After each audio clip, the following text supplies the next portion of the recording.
The bus dropped me at the junction where Highway 191 met an unmarked gravel road. I had a duffel bag, a letter of employment, and $1,100 in credit card debt that had pushed me to take a seasonal job 4 states from home. The letter said to wait at the junction until retrieved. It did not say how long. I waited 43 minutes. The pickup that arrived was dark green, Forest Service standard, driven by a woman who looked 60 and moved like someone who had spent those years lifting things. She did not introduce herself. She checked my ID against a clipboard, nodded once, and told me to put my bag in the bed. We drove 19 miles on gravel before reaching the entrance station. The park was called Whitefall Basin National Recreation Area. I had never heard of it before applying. Most people hadn't. The woman said it received maybe 200 visitors in a good summer month, mostly locals who fished the reservoir or hunters who applied for the limited elk tags. The budget matched the traffic. 3 full-time staff, 2 seasonals. I was replacing the other seasonal, who had left mid-contract. She did not say why.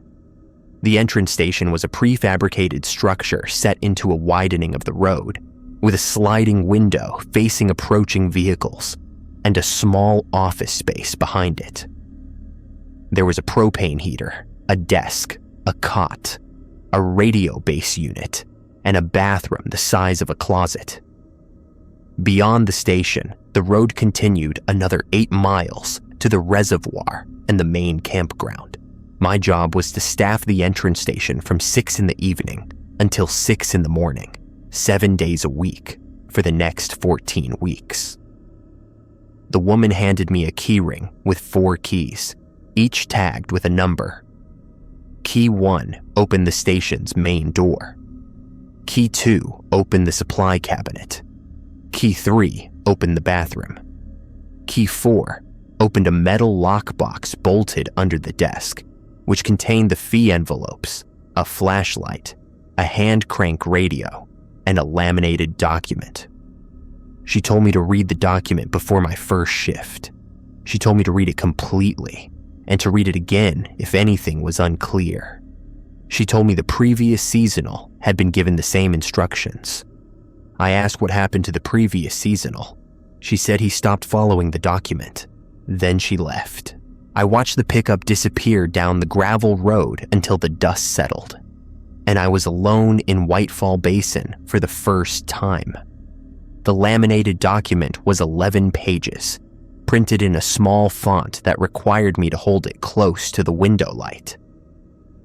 The first page was a standard overview of fee collection procedures. Day passes were $8, annual passes were $40, and all fees were to be deposited in the locked box by the end of each shift. The second page covered radio protocols. Channel 4 was the main frequency for communication with the ranger station at the campground.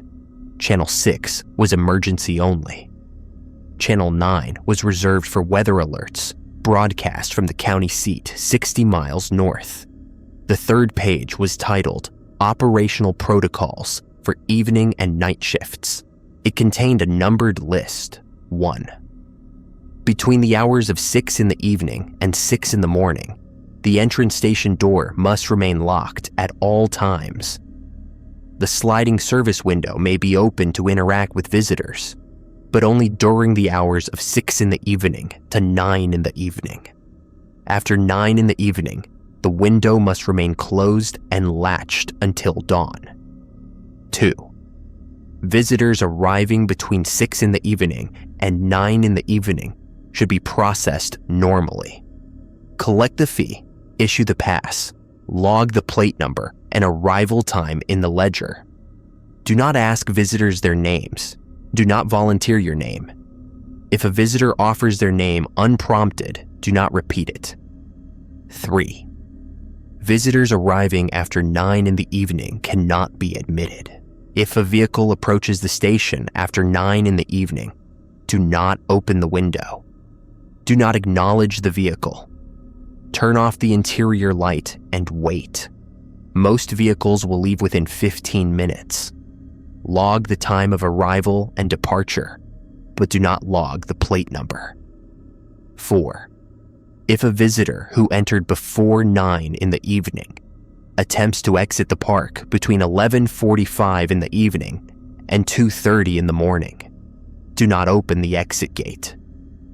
The exit gate is automatic and sensor triggered, but the sensor can be disabled from the switch panel behind the desk. Disable the sensor at 11:40 in the evening. Re-enable it at 2:35 in the morning. Visitors who wish to exit during this window must wait. Between the hours of midnight and 2 in the morning, you may hear footsteps circling the exterior of the station. Do not look out the windows during this time. Do not attempt to count the footsteps. The footsteps will not enter the station if the door remains locked. 6. If the radio receives a transmission after 10 in the evening, verify the transmission code before responding. The current week's code is printed on the card in the lockbox. If the transmission does not include the correct code, do not respond. Do not acknowledge the transmission in any way. 7. The bathroom light must remain on from sunset until sunrise. Do not turn it off for any reason. If the light turns off on its own, do not enter the bathroom until you have verified it is on again. Verify by observing the light under the door, not by opening the door. 8. If you hear a child's voice outside the station between midnight and 4 in the morning, do not respond. There are no children in the park after 9 in the evening. 9. At exactly 2:14 in the morning, check the supply cabinet. Count the items inside. The cabinet should contain 4 bottles of water, 1 flashlight, 1 package of batteries, 1 first aid kit, and 1 bag of road salt. If any item is missing, note the discrepancy in the ledger. Do not open the cabinet again until your next shift. 10. If a person approaches the station on foot after 9 in the evening, do not make eye contact. Do not speak. Do not open the window or the door. A person on foot after 9 in the evening is not a visitor. 11. The exterior light above the service window will flicker between 3 and 3:15 in the morning. This is normal. Do not attempt to repair or replace the bulb. 12. If you hear your name spoken outside the station, do not respond. If you have not told anyone your name, this is impossible. If you have told someone your name, this is your warning. I read the document twice more before my first shift began. The first 3 nights were quiet. Visitors arrived steadily between 6 and 8 in the evening, mostly trucks with fishing gear or families heading to the campground. I collected fees, issued passes, logged plates. The work was simple, mechanical. I did not ask names. I did not offer mine. One woman tried to make small talk through the service window, asking how I liked working here, asking if I'd seen the elk herd that grazed the North Meadow. I answered in single words. She looked at me strangely and drove on. At 9 in the evening on each of those 3 nights, I latched the service window. I disabled the exit sensor at 11:40. I kept the interior light off after 9:15, navigating by the glow of the bathroom light under its door. I sat at the desk and listened. On the first night, I heard nothing unusual. On the second night, a vehicle approached at 10:23 in the evening. I saw headlights through the window, then heard an engine idling. I did not move. I did not look directly at the lights. After 11 minutes, the headlights reversed and disappeared down the gravel road. I logged the arrival and departure times, but not the plate. On the third night, I heard the footsteps. They began at 12:07 in the morning, a steady rhythm of boots on gravel. circling the station. I was sitting at the desk with my hands flat on the surface. The sound moved counterclockwise, passing the main door, then the south wall, then the rear wall where the bathroom was, then the north wall with the supply cabinet, then back to the main door. The circuit took approximately 90 seconds. The footsteps repeated without pause for 1 hour and 43 minutes. I did not look out the windows. I did not count. At 1:50 in the morning, the footsteps stopped mid-circuit, somewhere along the south wall. There was silence for 12 seconds.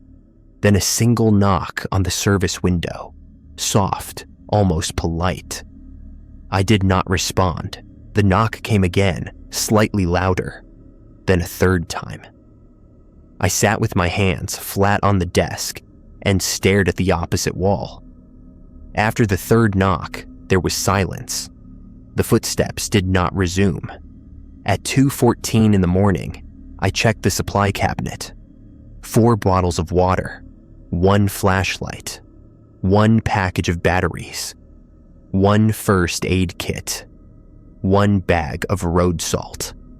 Everything accounted for.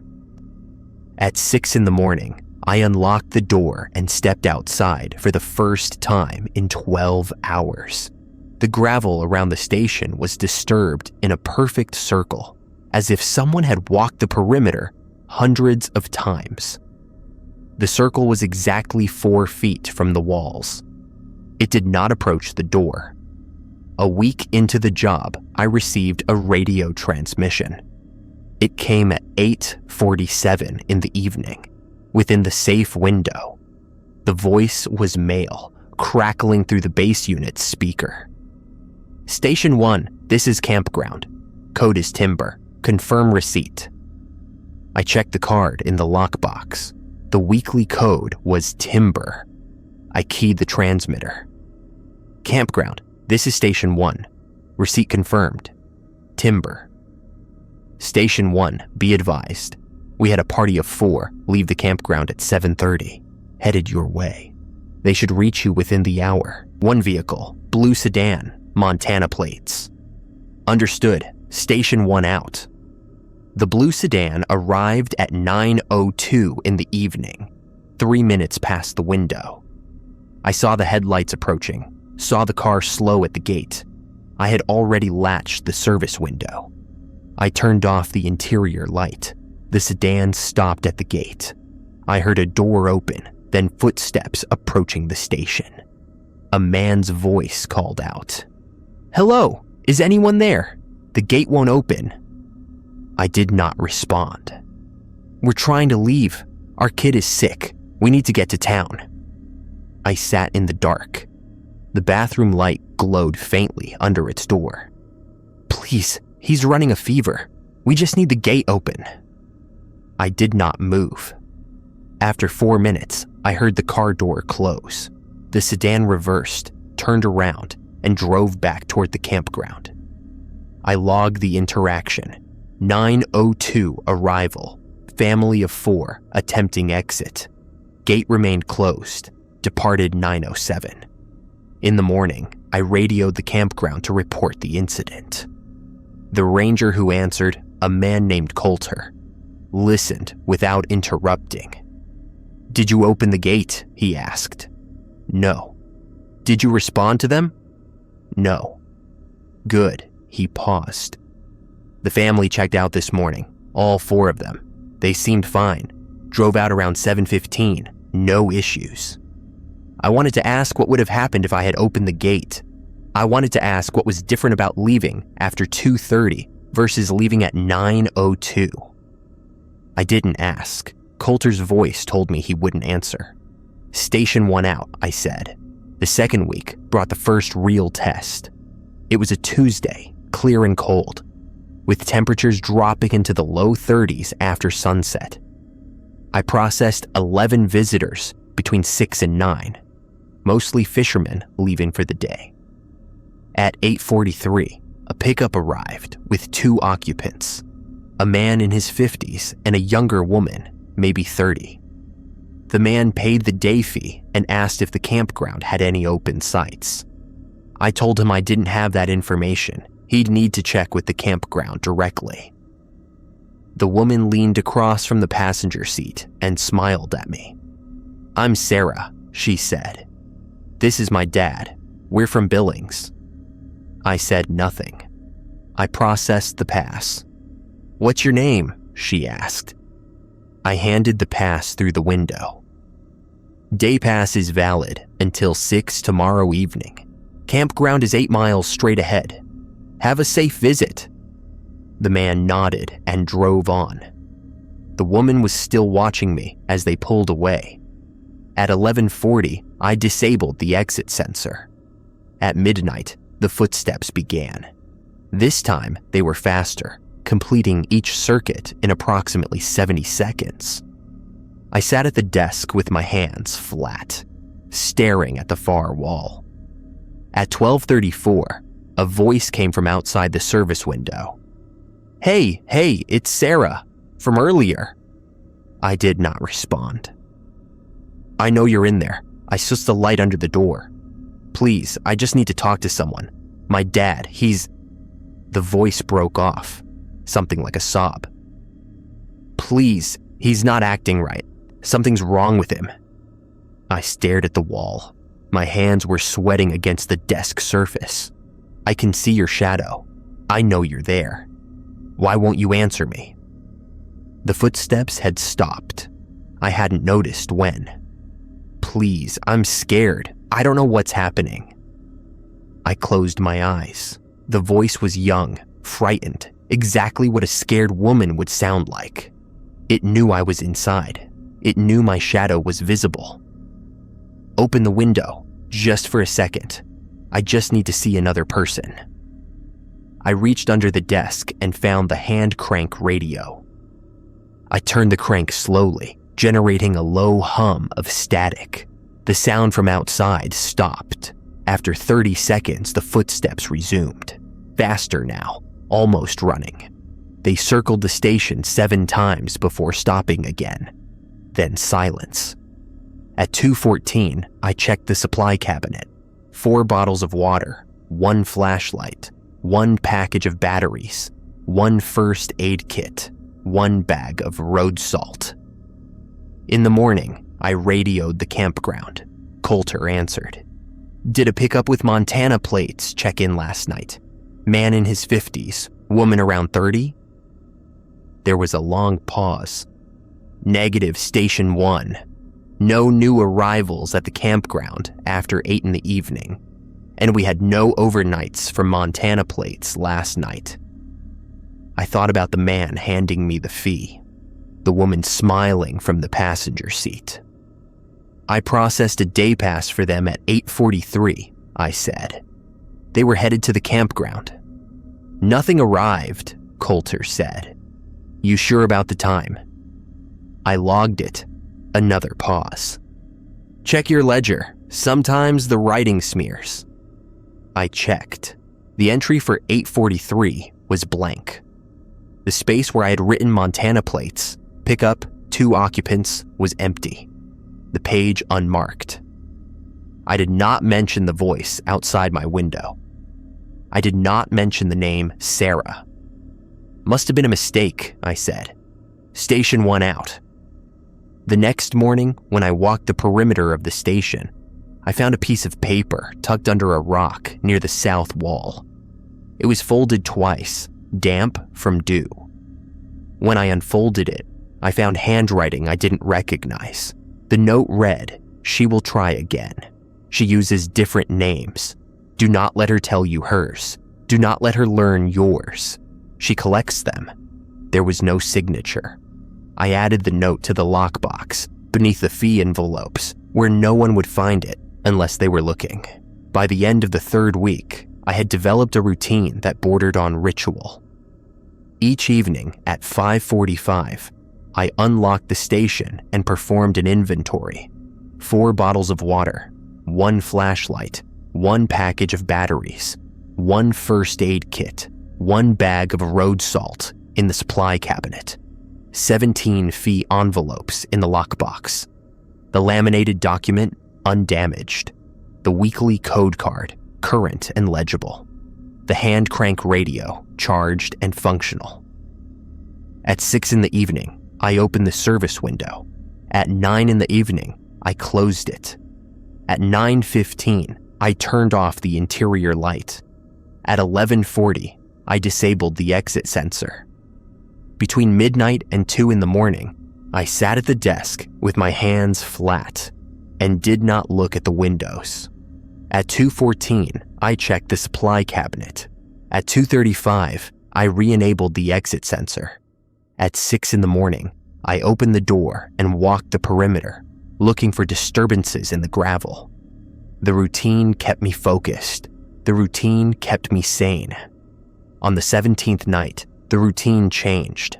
I received a radio transmission at 9:08 in the evening, after I had already latched the service window.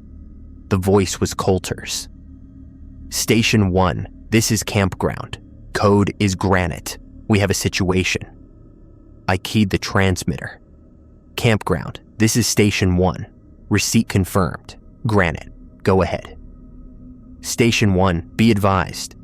We had a hiker go missing from the North Trail this afternoon. Male, early 20s, red jacket, gray backpack. Name is Marcus Webb. Search party is assembling at first light, but there's a chance he might try to make his way out on foot tonight." I thought about Rule 10. A person on foot after 9 in the evening is not a visitor. "Understood," I said. "What are my instructions if he approaches the station?" There was a long pause, longer than the transmission delay could account for. "Station 1, your instructions remain unchanged. Do not open the door. Do not open the window. Do not make contact with anyone on foot after 9 in the evening. Even if he identifies himself as the missing hiker, especially then." I sat with the transmitter in my hand. "Campground, confirm. If Marcus Webb approaches on foot, I do not respond. Confirmed, Station 1. Under no circumstances." Another pause. "The search party will find him in the morning, if there's anything left to find." The transmission ended. I set the transmitter on the desk and stared at the latched window. At 11:23 in the evening, I heard someone running on the gravel road.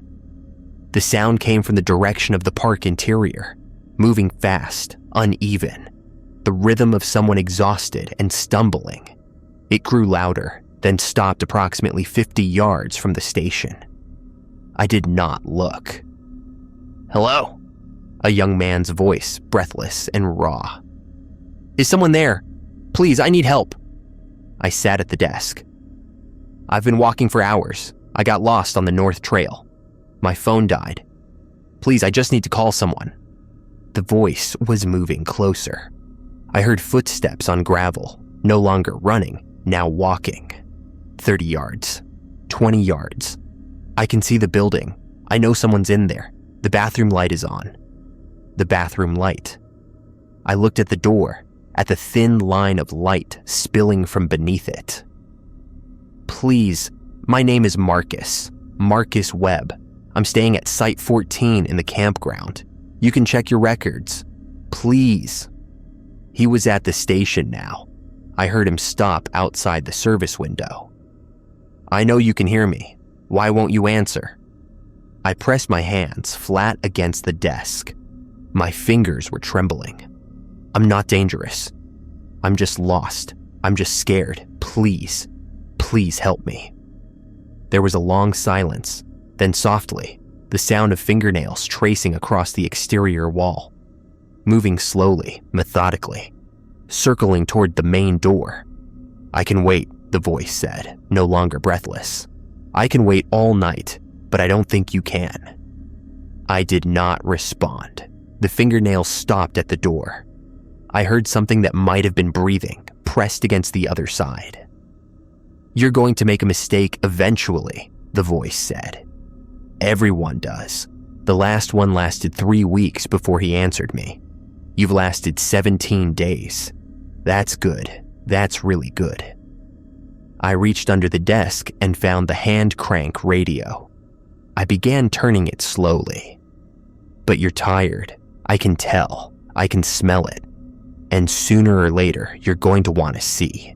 You're going to want to know what I look like, what I really look like. The static from the radio filled the room. Outside, the voice laughed, a sound that started human and ended somewhere else entirely. Radios don't help. They just make noise. But if noise makes you feel better, go ahead. I cranked the radio until my arm ached. The footsteps resumed, circling the station faster than before. At 2:14, when I checked the supply cabinet, everything was accounted for. 4 bottles of water, 1 flashlight, 1 package of batteries, 1 first aid kit. The bag of road salt had been opened. A thin line of white crystals trailed from the cabinet to the bathroom door. I did not ask how. In the morning, I found a second note under the rock by the south wall. Same handwriting, same damp paper. It read, "She's learning." The salt slows her down. I left more in the maintenance shed behind the campground. 3rd shelf, cardboard box marked ice melt. Take what you need. Tell no one. I radioed Coulter at 7:15. Campground. This is Station 1. Any word on the missing hiker? Station 1, negative. Search party went out at first light. Found his backpack on the North Trail, about 3 miles in. No sign of Webb himself. The backpack was empty? Negative. Everything was still inside. Water, food, first aid kit, phone. Phone was fully charged. I thought about the voice outside my window, claiming his phone had died. Any tracks? Tracks led to a clearing about 200 yards past where we found the pack. Then they just stopped. No indication which direction he went after that. Like he walked to the middle of the clearing and vanished. I didn't say anything. Station 1, you heard anything unusual last night? I paused. Negative. Campground. Quiet night. Understood. Campground out. 3 days later, I drove to the campground for the first time. It was my day off, technically. Though the concept felt meaningless when I lived in a prefabricated box at the end of a gravel road. Coulter had asked me to come in for what he called an extended briefing. The campground was 8 miles from my station, set on the eastern shore of the reservoir. There were 32 sites arranged in 3 loops, most of them empty. The ranger station was a larger version of my entrance station. Same prefabricated construction, same green paint, but with 2 rooms instead of 1 and a functioning kitchen. Coulter was waiting on the porch. He was younger than I expected, maybe 40, with the build of someone who spent more time behind a desk than on trails. He didn't offer to shake hands. "Come inside," he said. "We need to talk about the amendments." The interior of the ranger station was cluttered but organized. Maps covered one wall, topographic surveys of the basin marked with colored pins.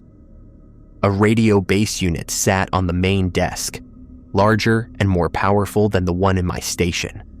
A laminated document hung on the wall beside it, similar to mine, but thicker.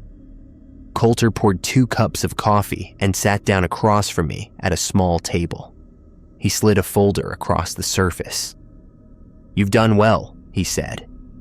17 nights, no incidents. That's better than average. What's average? 12. 13 if they're stubborn. He tapped the folder. "These are the amendments, additional protocols that apply when..." He paused, choosing his words. "When the situation escalates." I opened the folder. Inside was a single sheet of paper, typed in the same font as my original document. Amendments to operational protocols for evening and night shifts, a 1. If you hear your name spoken by a voice you recognize, verify identification before responding.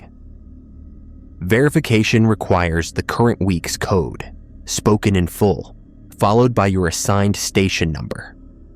If the voice cannot provide both, treat it as hostile and do not respond. A 2. If a vehicle approaches the station after 9 in the evening with its headlights off, do not look at the vehicle directly. Observe only through peripheral vision.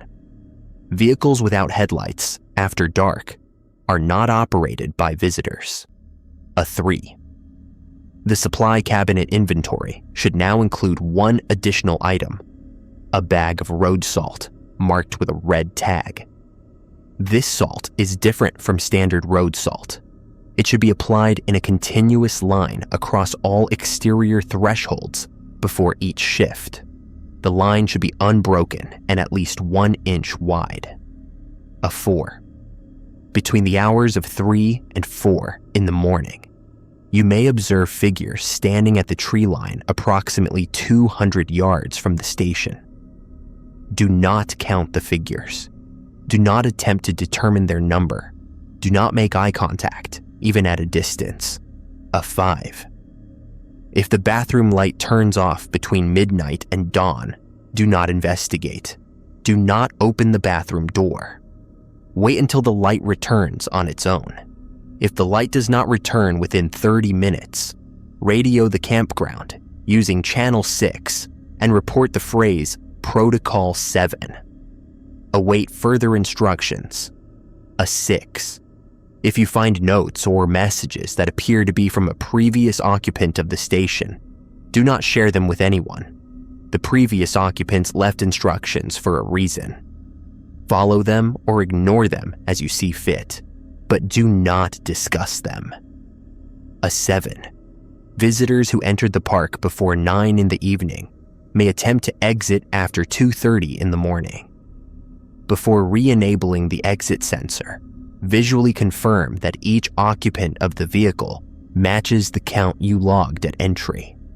If the count does not match, do not open the gate. Radio the campground and report the discrepancy. Do not tell the visitors why the gate remains closed. I read the amendments twice. When I looked up, Coulter was watching me. Questions? He asked. What's Protocol 7? You'll know if you need it. The figures at the tree line, what are they? I don't know, and I don't recommend trying to find out. I thought about the woman's voice outside my window, calling herself Sarah. I thought about the hiker's voice, claiming to be Marcus Webb. The things outside, I said. They can sound like people. Coulter nodded slowly. Can they look like people? He didn't answer immediately. He picked up his coffee cup, stared into it, set it down again. Last year, he said, we had a family come through. Mom, Dad, 2 kids. Came in around 7 in the evening, just before your predecessor's shift started. 4 people, 1 vehicle, Wyoming plates. I waited. They drove up to the campground, set up at Site 16. Standard stuff. They were going to stay 3 nights, do some fishing, let the kids run around. What happened? Second night, around 8:45, the mom drives back to the entrance station, alone. She tells your predecessor she needs to leave. There's been a family emergency. She has to get back to Wyoming immediately. Did he let her through? He did. It was before 9. She drove out. He logged the departure. 1 occupant, Wyoming plates, 8:47 in the evening. And the rest of the family? Coulter's jaw tightened. Next morning, I drove out to Site 16 to check on them. The dad and the 2 kids were gone. Tent was still set up. Cooler was still full. Car was still parked at the site. They left on foot. That's what I thought at first, but there were no tracks leading away from the site. None. And the car? He stopped, shook his head. The car had been there for at least a week. Dust on the hood, dead leaves in the wheel wells, like it had been sitting in that spot for days, not hours. That's not possible. No, it's not. He met my eyes. A month later, another family came through. Different vehicle, different plates, but the same faces. Same mom, same dad, same 2 kids. I recognized them immediately. They didn't recognize me. I felt something cold move through my chest. I let them in, Coulter said. They stayed 3 nights. They left on the morning of the 4th day. All 4 of them in the same vehicle. Were they were fine, perfectly normal, happy even. The kids waved at me as they drove past. Then what's the problem? Coulter reached into his pocket and pulled out a photograph. He slid it across the table. It showed a family of 4 standing in front of a green tent, smiling at the camera. Mom, dad, 2 kids. This was in the camera we found at Site 16, he said. From the first family. The one that disappeared. I looked at the faces. They were the same faces Coulter had described. The same family that had come back a month later. I don't understand, I said. Neither do I. He took the photograph back. But I stopped trying to understand a long time ago. The rules keep us safe. That's all that matters. I drove back to my station that afternoon with the amendments memorized and the bag of marked salt on the passenger seat. I had retrieved it from the maintenance shed exactly where the note said it would be. 3rd shelf, cardboard box, red tag. The salt was coarser than regular road salt, darker in color with a faint metallic smell. That night, I laid a line of it across the threshold of the main door before my shift began. The line was 1.5 inches wide, unbroken, extending from one edge of the door frame to the other. I laid a second line across the threshold of the bathroom door, a third across the base of the service window, on the interior side. At midnight, the footsteps began. They circled the station 7 times, then stopped at the main door. That's new, the voice said. It was different tonight, deeper, male. Not the woman who called herself Sarah. Not the hiker who claimed to be Marcus Webb. Someone else. Salt, the voice continued. Old trick. Doesn't work as well as they say. I sat at the desk with my hands flat. I could cross it if I wanted. It would hurt, but I could do it. You know that, right? You're not safe because of a line of powder. I did not respond. You're safe because I'm patient, because there's no rush, because sooner or later you'll make a mistake. They all do. The voice moved, circling toward the service window. The salt woman who left those notes for you. She lasted 43 days, thought she'd figured us out, thought the salt and the rules and the rituals would protect her forever. I heard fingernails trace across the window glass. One night, she sneezed, just a sneeze, nothing dramatic. But it broke the line she'd drawn, a gap maybe 2 inches wide. And that was enough. The nails stopped. Sleep well. I'll see you tomorrow. The footsteps retreated, growing fainter, until the only sound was the wind. At 2:14, I checked the supply cabinet. 4 bottles of water, 1 flashlight, 1 package of batteries, 1 first aid kit, 1 bag of standard road salt, unopened. The marked salt I had brought from the maintenance shed was missing. I had left it on the desk next to the ledger. The desk was empty. I did not sleep well. The next 3 weeks established a pattern I came to understand was normal for Whitefall Basin. 3 nights out of 7 were quiet. No footsteps, no voices, no vehicles after 9. I would sit at the desk in the dark, listening to the wind, watching the bathroom light glow under its door. At 2:14, I would check the supply cabinet. At 6 in the morning, I would walk the perimeter and find nothing unusual. 2 nights out of 7 brought the footsteps.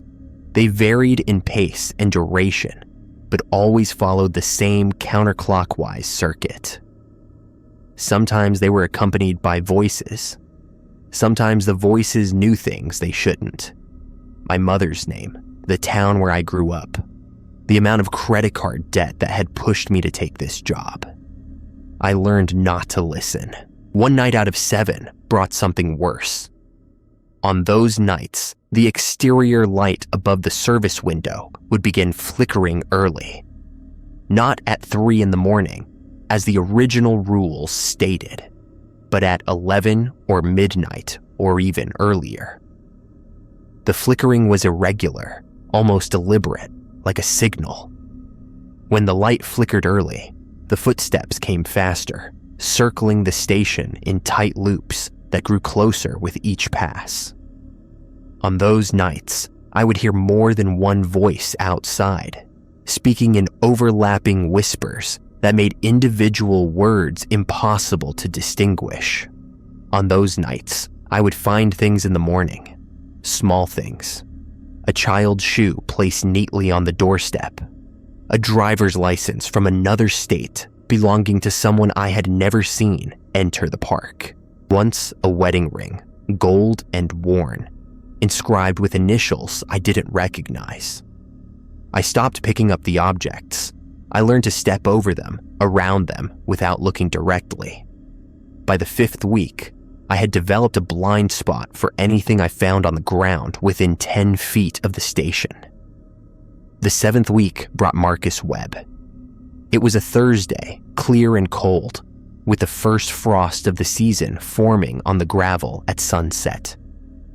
I processed 8 visitors between 6 and 9, mostly hunters with tags for the Eastern Ridge. At 8:52, a pickup approached with a single occupant, a young man, early 20s, wearing a red jacket. I knew him immediately. The same face from the missing person report Coulter had described. The same hiker who had vanished on the North Trail a month ago. He rolled down his window and smiled. "Hey, just passing through. How much for a day pass?" I did not respond immediately. I was looking at his jacket. It was clean, unworn, as if he had just purchased it. No tears, no dirt, no sign of a month in the wilderness.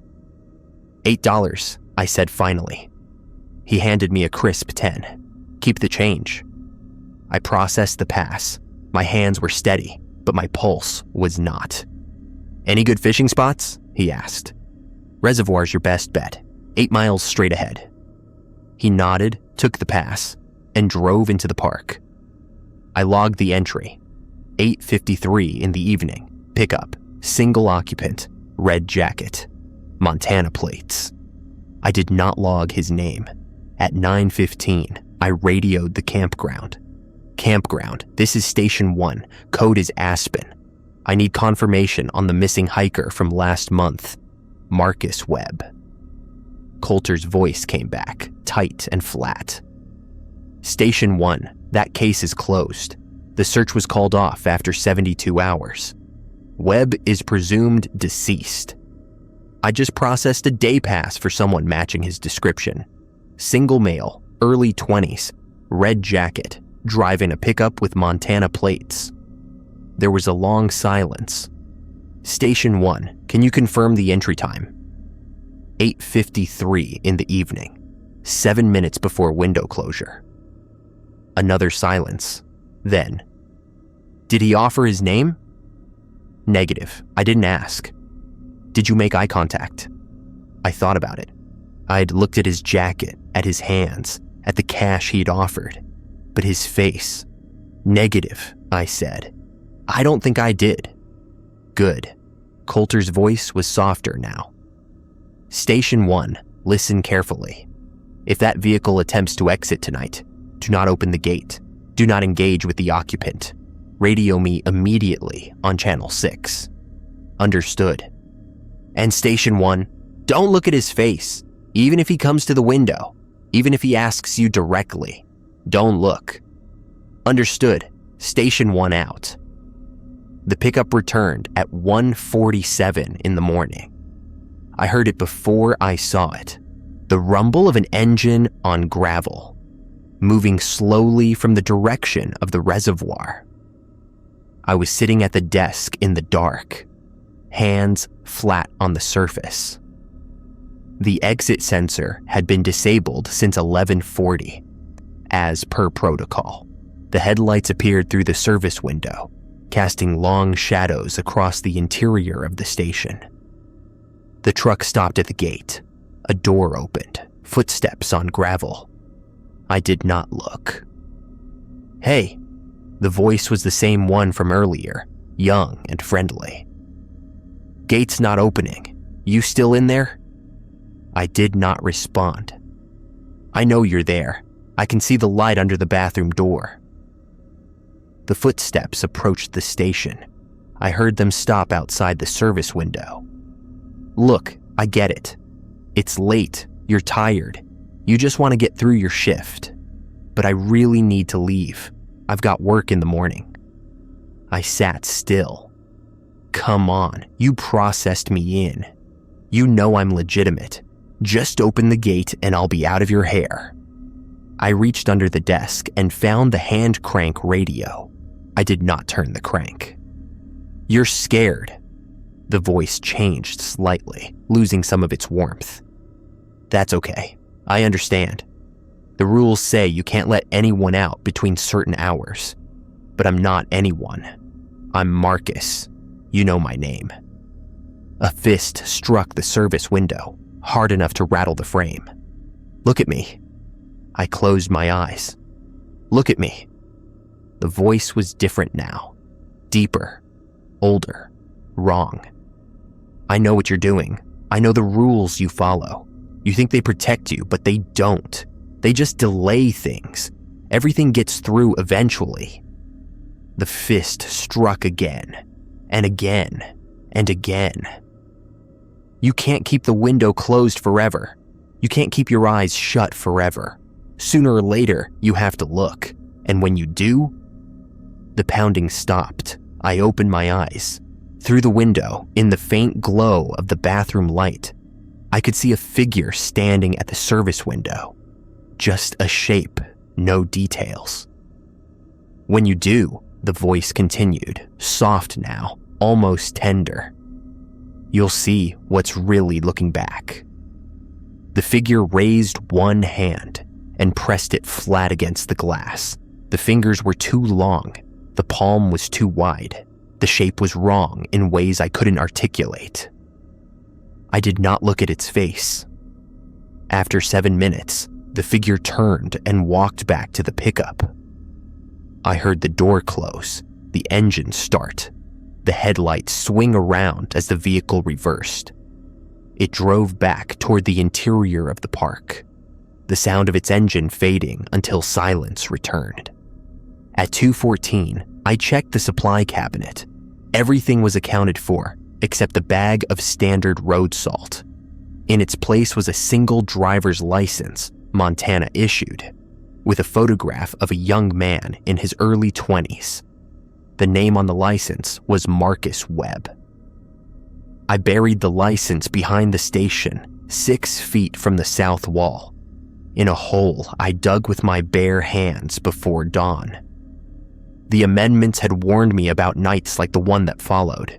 The sky clouded over around 4 in the afternoon, and by sunset, the first snow of the season was falling. Not heavy, just scattered flakes drifting through the headlight beams of the few visitors I processed before 9. By the time I latched the service window, the gravel around the station was dusted white. By midnight, the snow was 3 inches deep. The radio crackled at 12:17 in the morning. "Station 1, this is campground. Code is spruce.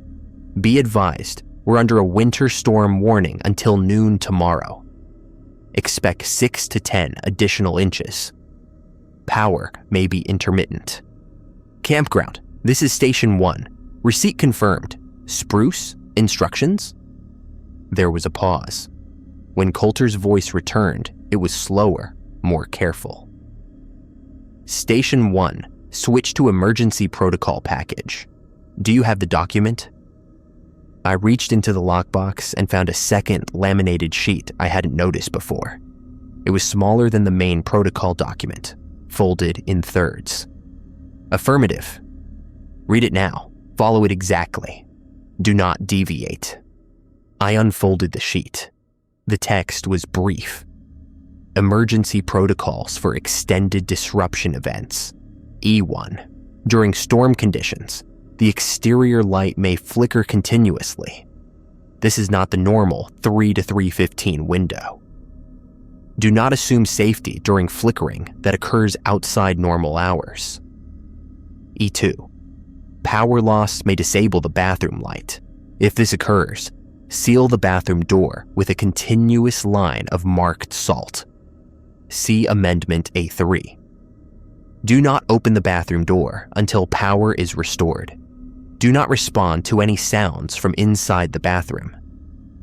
E3. Radio transmissions may be intercepted or mimicked during storm conditions. If you receive a transmission that does not include the current week's code, do not respond. If the transmission claims to be from campground or any official source but cannot provide verification, treat it as hostile. E4. During extended storm conditions, you may observe multiple figures at the tree line. They may move closer than 200 yards. Do not count them. Do not attempt to determine their number. If they approach within 50 yards of the station, activate the emergency beacon, red switch on the underside of the radio base unit, and await extraction. E5. If extraction is not possible within 60 minutes of beacon activation, retreat to the supply cabinet and seal yourself inside. The cabinet is treated with deterrent compounds. You will be retrieved when conditions permit. I read the protocols twice. Then I looked at the supply cabinet, measuring its dimensions with my eyes. It was perhaps 4 feet wide, 3 feet deep, 2 feet tall. Large enough for a person to fit inside, but only just. Station 1, Coulter's voice crackled through the radio. Confirm receipt of emergency protocol package. Receipt confirmed, campground. Stay safe, campground out. The power died at 1:23 in the morning. The bathroom light flickered twice, then went dark. The radio base unit's display went black. The only illumination in the station was the faint gray light filtering through the windows from the snow outside. I moved immediately. I had placed the marked salt near the desk after the previous incident. Now I retrieved it and crossed to the bathroom door. I laid a line across the threshold, 1.5 inches wide, unbroken, exactly as I had done at the main entrance. I was finishing the line when I heard a sound from inside the bathroom, a single tap on the other side of the door. Soft, almost questioning. I did not respond. I stepped back from the door and retreated to the desk. Another tap, then another, then a rhythm, slow and steady, like a heartbeat. I sat at the desk with my hands flat on the surface. The tapping continued for 23 minutes. Then it stopped. At 1:51, I heard the footsteps outside. They were different tonight. Not the usual circuit. Multiple sets, moving at different speeds, converging on the station from different directions. I counted at least 3 distinct rhythms, maybe more. They stopped at various distances from the walls, forming a loose perimeter. Then a voice, a woman's voice, familiar. "Sweetheart, are you in there?" I stopped breathing. It was my mother's voice. Perfect. Exact. The same tone she had used when I was sick as a child, when I had nightmares, when I needed comfort. "I know it's been hard for you. I know you've been struggling. But I'm here now. Just open the door and we can talk." I pressed my hands harder against the desk. "You don't have to be alone. You don't have to follow these rules. They're not real. They're just something scared people made up to feel safe." The voice moved, circling toward the service window. "Remember when you were 7 and you were afraid of the dark? I told you there was nothing in the shadows. I told you were safe. I was right, wasn't I?" I thought about my mother, 62 years old, living in an apartment in Cleveland, battling arthritis and Medicare paperwork. I had called her 3 weeks ago. She had asked about the weather here, about whether I was eating enough. "Open the door, sweetheart. Let me see your face." I did not respond. "Open the door." The voice changed, still my mother's, but colder now, with an edge that didn't belong. "Open the door." A fist struck the service window, then multiple fists from different directions pounding on all 4 walls of the station simultaneously. The structure shook, the desk rattled, something fell from the supply cabinet. I heard it hit the floor, but I didn't look to see what. The pounding lasted for 11 minutes. Then it stopped all at once, like a switch had been flipped. I sat in the silence, listening to my own breathing. At 2:14, I did not check the supply cabinet. I did not move. I stayed at the desk, hands flat, until the first gray light of dawn appeared through the windows. The power returned at 6:03 in the morning, the bathroom light flickering back to life. The radio display blinked on. I heard the hum of the propane heater resuming. I did not open the bathroom door. I left the salt line in place. When I finally stepped outside, the snow was 8 inches deep. The perimeter of the station was covered in footprints, dozens of them, hundreds maybe, overlapping and circling in patterns that hurt to follow. Some of the prints were human-sized, some were not. Near the tree line, approximately 70 yards from the station, I saw something standing in the snow.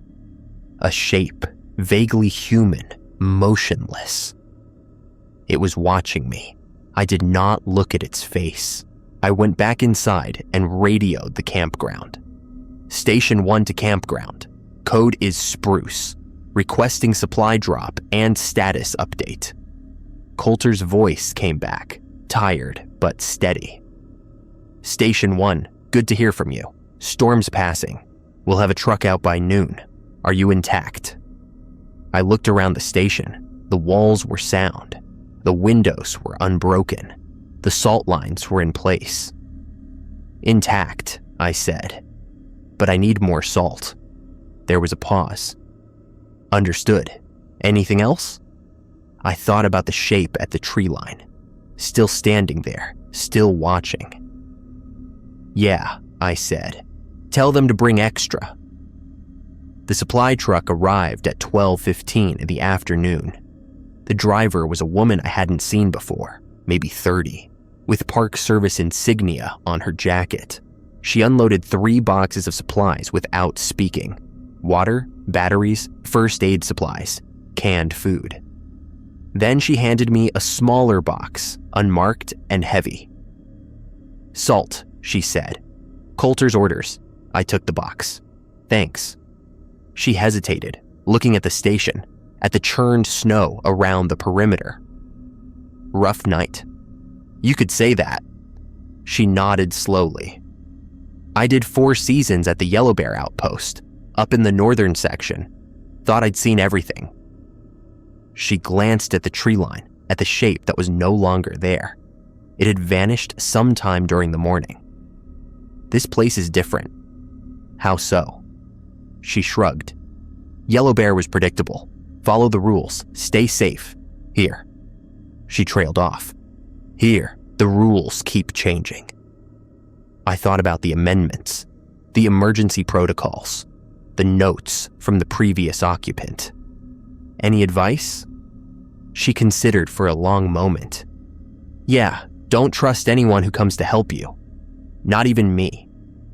She climbed back into the truck and drove away before I could ask what she meant. The next 2 weeks were a study in escalation. The footsteps came every night now, not just 3 out of 7. The voices multiplied. I heard my mother, my father, my college roommate, my first girlfriend. All of them speaking from just outside the windows. All of them asking me to open the door. All of them wrong in ways I couldn't quite articulate. The figures at the tree line were visible every night, standing motionless in the darkness. I tried to follow Amendment A4 and not count them, but my eyes betrayed me. On the first night, there were 3. On the second, 7. On the third, 11. On the fourth night, they began moving closer. I activated the emergency beacon at 3:22 in the morning, when the closest figure was approximately 60 yards from the station. The red switch on the underside of the radio base unit was stiff from disuse, but it flipped eventually, and a small LED began blinking rhythmically. The radio crackled. "Station 1, this is dispatch. Emergency beacon received. Extraction team en route. ETA 45 minutes. Confirm status." "Dispatch, this is Station 1. Multiple figures approaching. Currently at 60 yards and closing. Station is secure but vulnerable." "Station 1, confirm salt lines are in place." "Salt lines confirmed on all thresholds." "Confirm bathroom door is sealed." "Bathroom door sealed, salt line in place." "Confirm supply cabinet is accessible." I looked at the cabinet. Its door was closed, but I could see the edge of the lock. "Cabinet is accessible." "Station 1, if figures approach within 30 yards, retreat to cabinet immediately. Do not wait for extraction. Do you copy?" "Copy, dispatch." "Hold your position. Extraction inbound." I sat at the desk with my eyes fixed on the tree line. The figures were still there, dark shapes against the snow, unmoving. At 3:41, they began to advance. Not walking, sliding almost, their feet not quite touching the ground. One moment they were at 60 yards, the next 50, then 40. At 35 yards, I could see them clearly. They were human-shaped, but their proportions were wrong. Arms too long. Heads tilted at angles that should have been painful. Eyes that caught the faint light and reflected it back green. At 30 yards, I stood from the desk. At 25, I opened the supply cabinet. The interior was exactly as described. 4 bottles of water, 1 flashlight, 1 package of batteries, 1 first aid kit, and something else. A smell, sharp and chemical, like bleach mixed with something older. At 20 yards, I began to climb inside. The cabinet was cramped, but manageable. I folded myself into the space, pulling my knees to my chest, tucking my arms against my sides. The flashlight was in my left hand. The cabinet door swung closed, and I heard the lock engage from the outside, a mechanism I hadn't noticed before. The darkness was total. I counted the seconds. 1 Mississippi, 2 Mississippi, 3 Mississippi. At 47 Mississippi, I heard the first scratching on the exterior of the station. Fingernails against wood, slow and methodical. At 73 Mississippi, the scratching moved to the main door, then the service window, then the bathroom wall. At 91 Mississippi, something spoke from directly outside the supply cabinet. "We can smell you." I did not respond. "The deterrent compounds make it harder, but not impossible. We can wait. We have time." I gripped the flashlight. "The extraction team won't save you. They're not coming. The beacon was a lie. The dispatch you talked to wasn't real." I thought about the verification codes. I had given the code. The voice had given the code back. Everything you trust is something we've learned. Everything you rely on is something we've practiced. The rules don't protect you. They just tell us where you'll be. The scratching intensified, surrounding the cabinet now, coming from all directions. Open the door, open it, and we'll make it quick. Stay inside, and we'll make it slow. I closed my eyes. At 144 Mississippi. I heard something else. A new sound. An engine. Headlights swept through the station windows. I couldn't see them from inside the cabinet, but I could see the faint change in the darkness. The scratching stopped. A voice amplified through a loudspeaker. Station 1, extraction team on site. Figures are retreating. Hold position until all clear. I waited. At 221 Mississippi, someone knocked on the cabinet door. A different knock than before, solid, businesslike. Station 1, you can come out now. It's Coulter. I didn't move. Code. Spruce. Full verification. A pause. Spruce. Station 1. I unlocked the cabinet from inside. There was a release mechanism, I realized, hidden along the interior edge, and pushed the door open. Coulter was standing in the station, flashlight in one hand, rifle in the other. 2 other Rangers were behind him, covering the windows. "You okay?" he asked. I unfolded myself from the cabinet. My legs were numb. My hands were shaking. "The dispatch," I said. "The one I talked to on the radio. It used the code." Coulter's face went pale. "That's not possible. The only people with this week's code are me, you, and the regional office." "It used the code," I repeated. "It told me the extraction team wasn't real." One of the other Rangers looked at Coulter. "We need to change protocols. If they've compromised the codes." "They haven't," Coulter said. But his voice was uncertain. "The codes are randomized. There's no pattern to predict." I looked at the supply cabinet, at the salt lines on the floor, at the windows, still intact but no longer feeling safe. "They said something else," I said. "They said the rules don't protect us. They just tell them where we'll be." No one spoke for a long moment. Finally, Coulter gestured toward the door. "Come on, we'll do a full debrief at the campground. The station's not safe tonight." I spent the next 48 hours at the ranger station, sleeping in a cot in the back room, while Coulter and the others assessed the damage. There wasn't much physical damage, a few scratches on the exterior walls, some disturbance in the snow. But the protocols were in shambles. The dispatch frequency had been compromised. Somehow, something had intercepted the emergency beacon signal and responded with a perfect imitation of official dispatch communications. The codes were supposed to be unguessable, changed weekly, and distributed only to essential personnel. But they had known.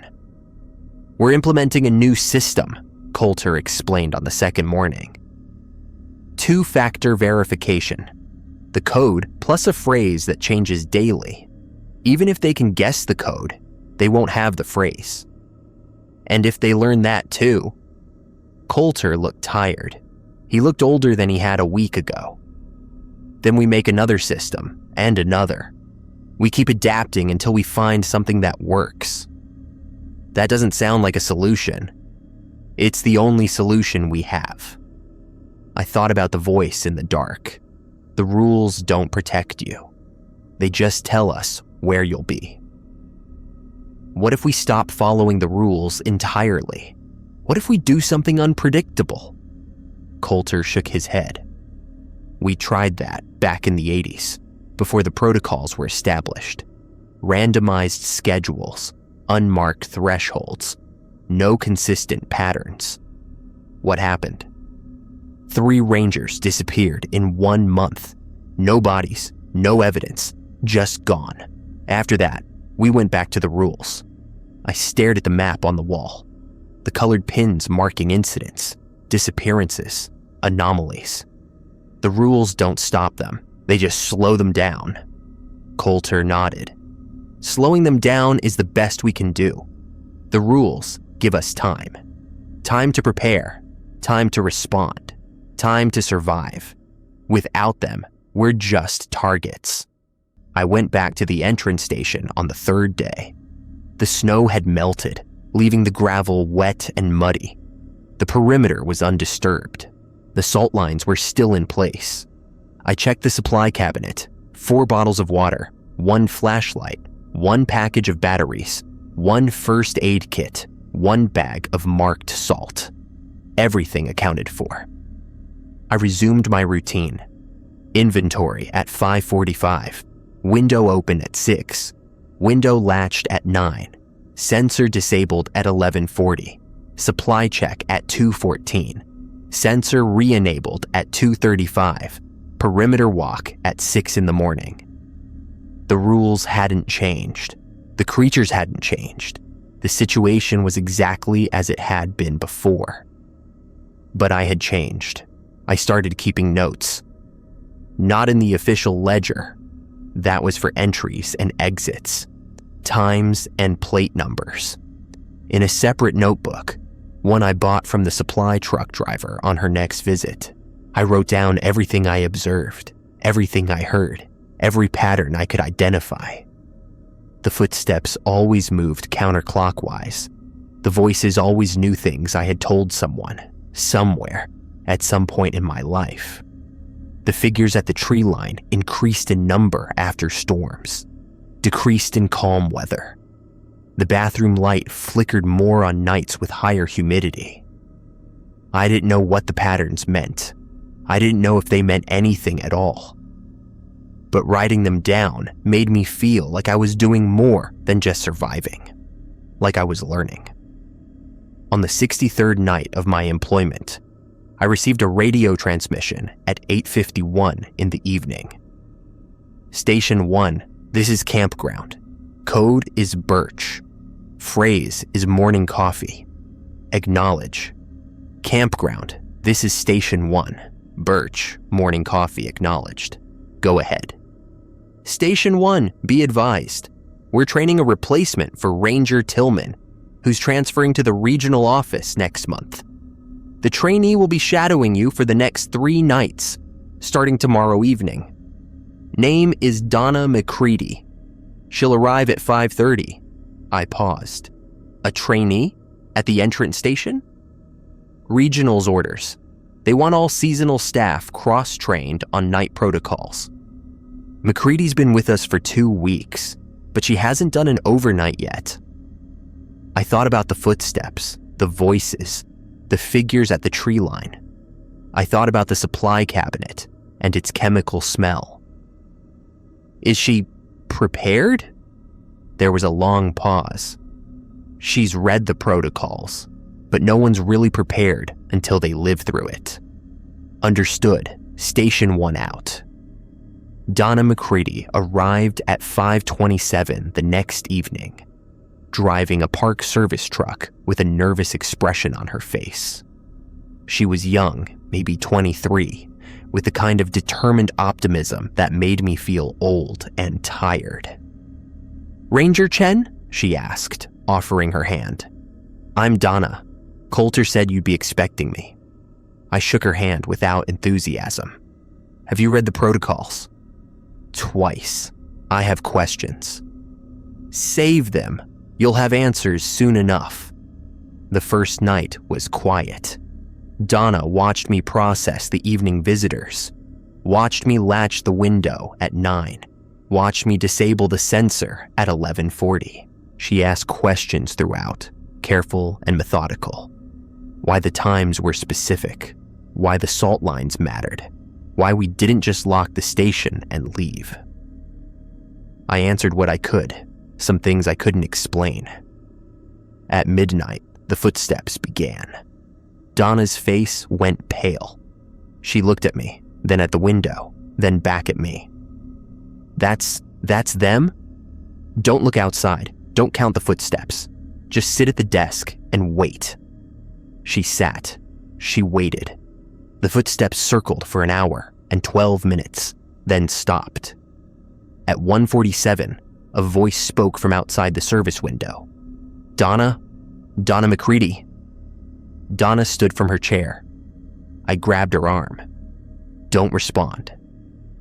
That sounds like my brother." "It's not your brother. Sit down." "Donna, it's Kyle. I've been looking for you.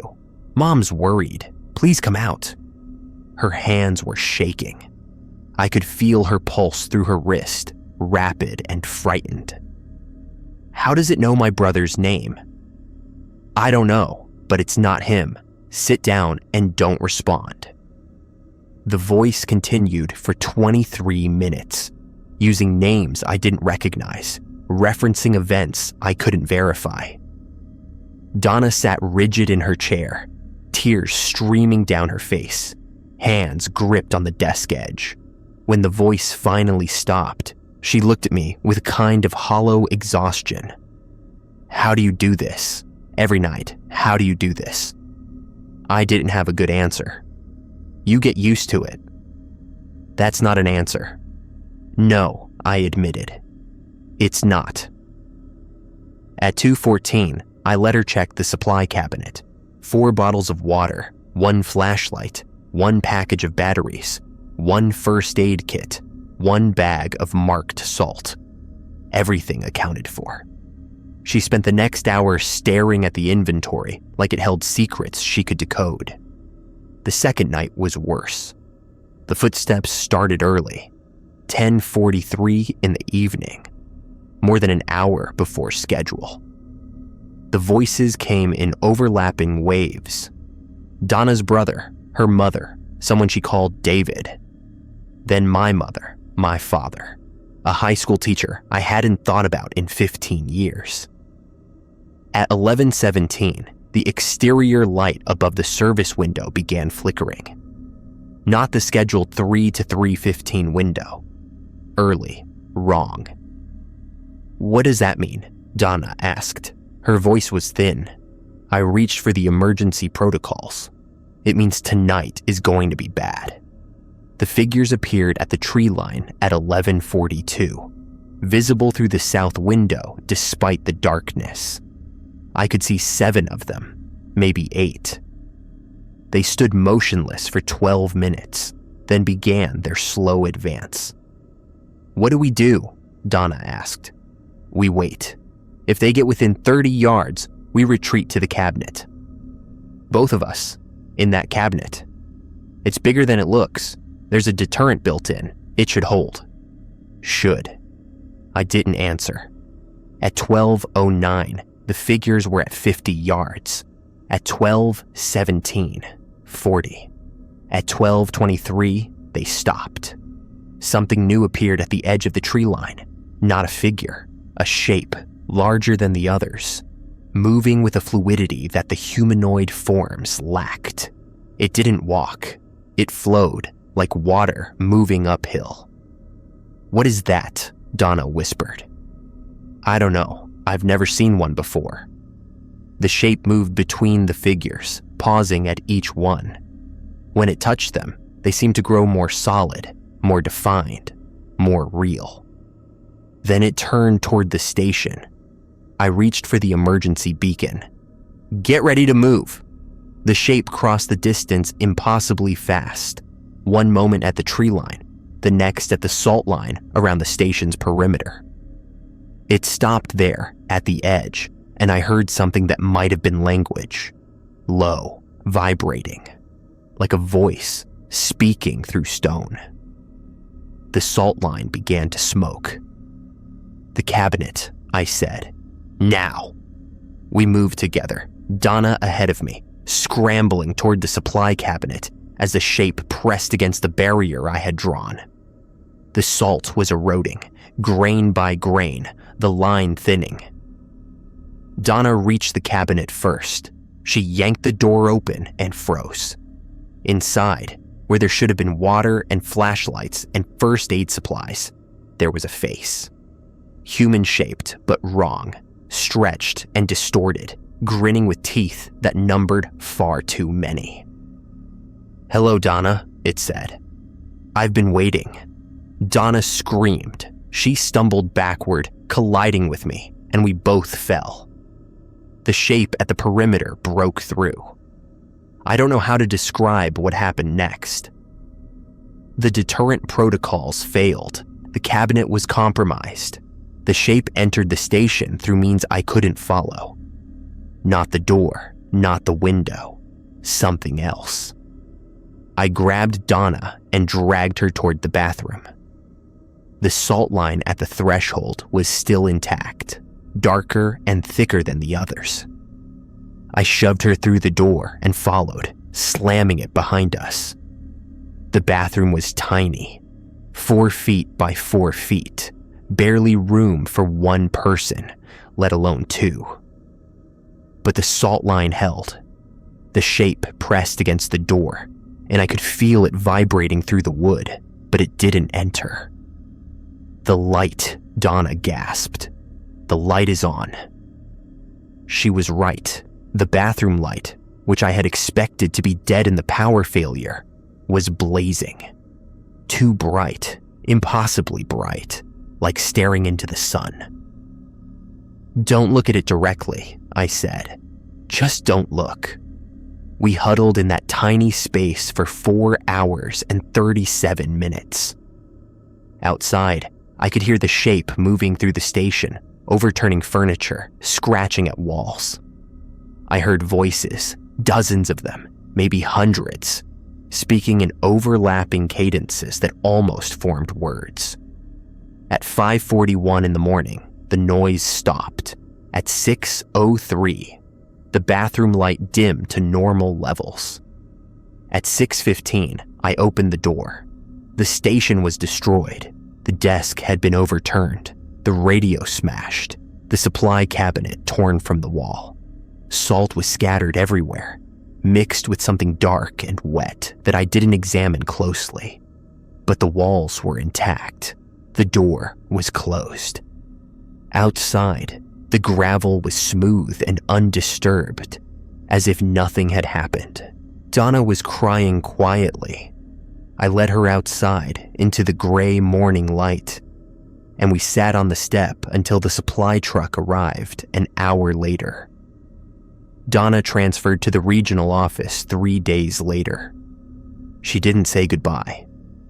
I saw her climb into a truck with her bags, watched her drive away without looking back. I understood. I didn't blame her. Coulter came to see me the following week. He stood in the doorway of the entrance station. I had rebuilt what I could, and the maintenance crew had replaced the rest, and looked at me with an expression I couldn't read. "The regional office wants to shut this station down," he said.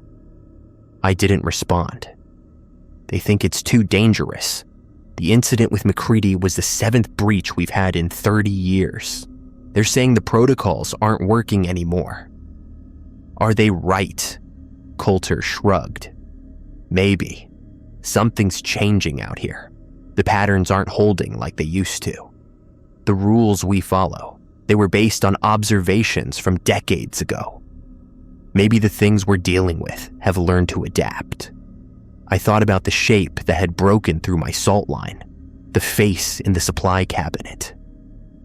"So what happens now?" "That's up to you. Regional's offering transfers to anyone who wants out. Full benefits, no penalties, clean record."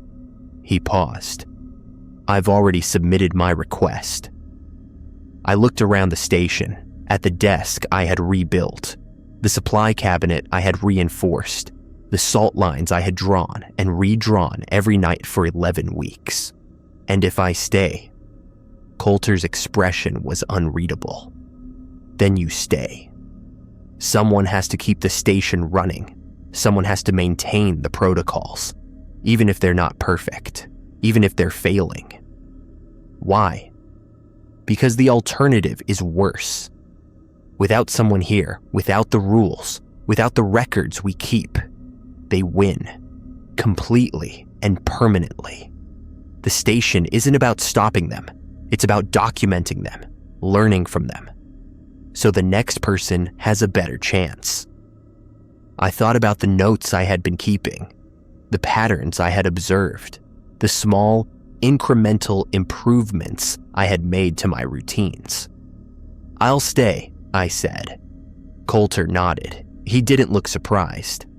"I'll make sure you have what you need. More salt, better radios, a backup generator for the bathroom light." "And a trainee?" He hesitated. "If you want one. There are people who apply for positions like this.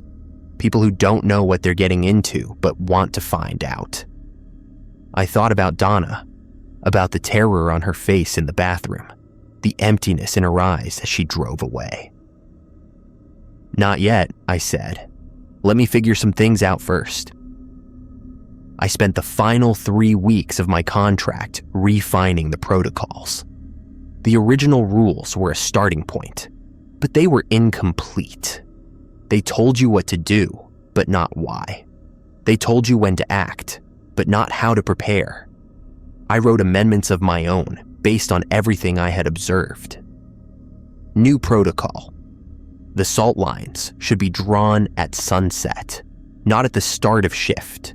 They lose efficacy over time. New protocol. The bathroom light should be tested every hour, not just monitored. If it dims even slightly, apply additional salt to the threshold. New protocol. Do not rely on the supply cabinet as a refuge. It has been compromised. Use the bathroom instead. New protocol. If you hear a voice that knows your name, document the source. The more specific the knowledge, the more dangerous the entity. New protocol. The figures at the tree line can be counted, despite Amendment A4. Counting them does not increase their threat. Understanding their numbers helps predict their behavior. I wrote 12 new protocols in total. I laminated them myself, using supplies from the maintenance shed, and placed them in the lockbox with the originals. On my final night, I sat at the desk and listened to the footsteps outside. They circled for 2 hours and 47 minutes, longer than usual. The voices came, using names I recognized and names I didn't, but I didn't respond. The figures appeared at the tree line, 16 of them, but they didn't advance. At 2:14, I checked the supply cabinet. 4 bottles of water, 1 flashlight, 1 package of batteries, 1 first aid kit, 1 bag of marked salt. Everything accounted for.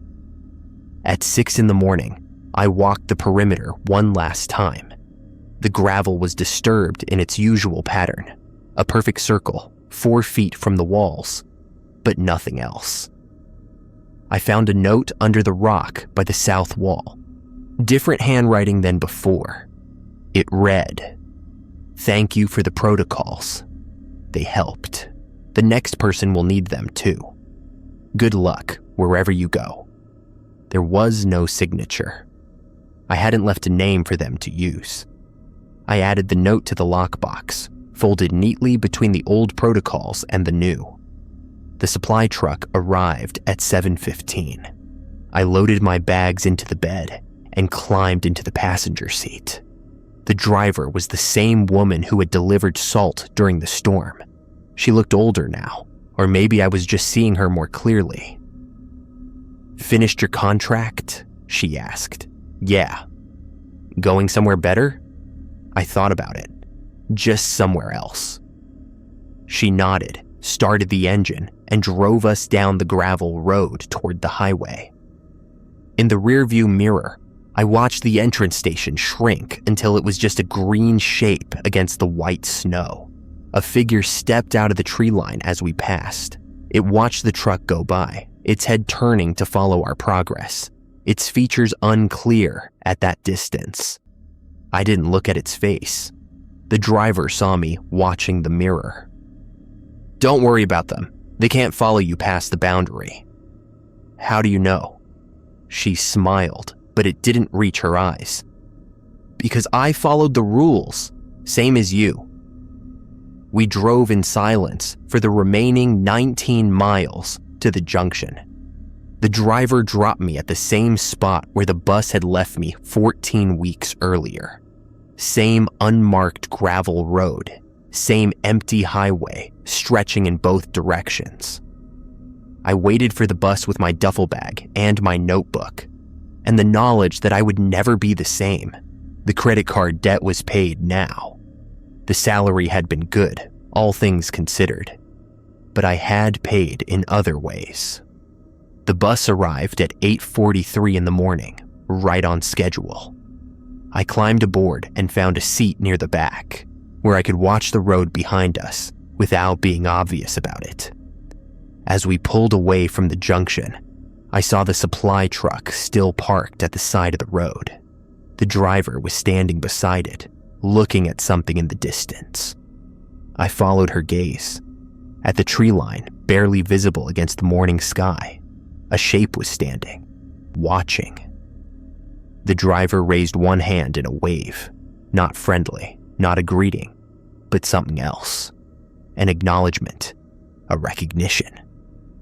Then she climbed back into her truck and drove back toward the park. I turned away from the window and opened my notebook. There was still work to do, even out here.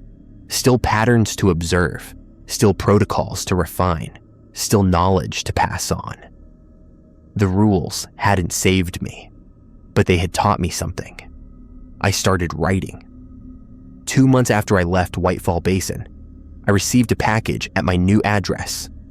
No return address, no note, just a manila envelope with my name written in neat block letters. Inside was a laminated document, 11 pages, small font, updated protocols. My 12 new rules were included, integrated with the original 14, expanded and refined by someone who had clearly spent time living with them.